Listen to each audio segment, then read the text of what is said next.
And I mean, of course, the reason we met you or found out about you was through Stem the Violence, which is a charity that you've supported a lot.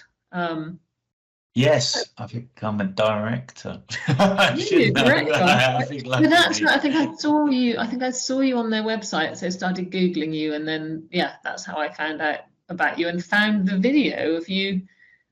Quite hilariously, really, from our point of view, going, and this is the rocket I always use, and I was like, yes.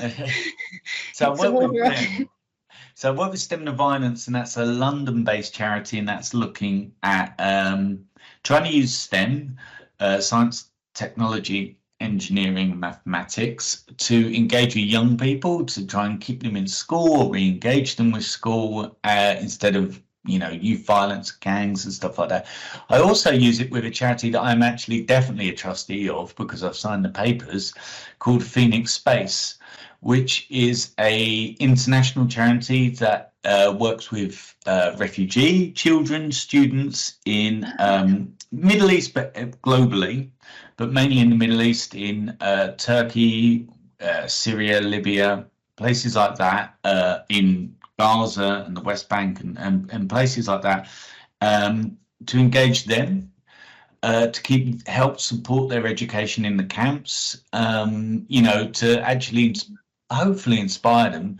And we did export during COVID. I did a online rocket workshop with them, and we exported them. And obviously, because I think it was Lebanon they were being sent into. I'm trying to think, it was Lebanon. I think it was Lebanon or maybe Turkey. But because it had rockets, I think we ordered them, and it was like a month in advance, so we'd be fine. And it ended up, I think they got there about a day before, but it was held up in customs because it said rockets on. Obviously importing rockets into Lebanon or refugee is probably, we didn't really think about that. We've now changed that. No. Yes, of course. That's I remember you talking about that, and I have seen pictures of the classroom and yes, is it Phoenix Space Camp thing? Yeah, and that's done a huge. That really does, and we've got the resources now that they can redo it themselves, and it's been translated into Arabic and Turkish and things like that. So local teachers and youth workers out there can use it, and. Sorry, I'm good, but that works really nicely. And again, it's low tech, so you don't need, you need a pump. I think they used a car tire pump to do it, and it happened very quickly, and I wasn't quite sure. Actually, I was like, use a bike pump, please.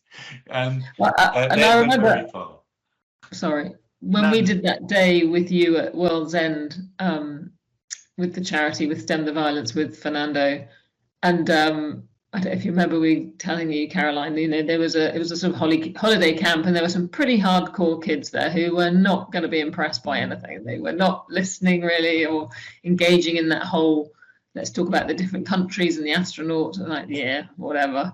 And then got outside, and they were all supposed to be in different teams, and whichever team with the rocket.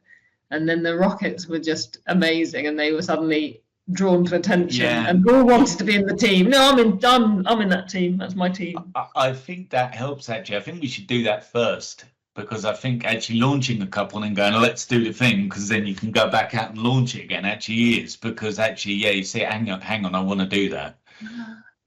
That's a really good point. Yeah, that's a really good way.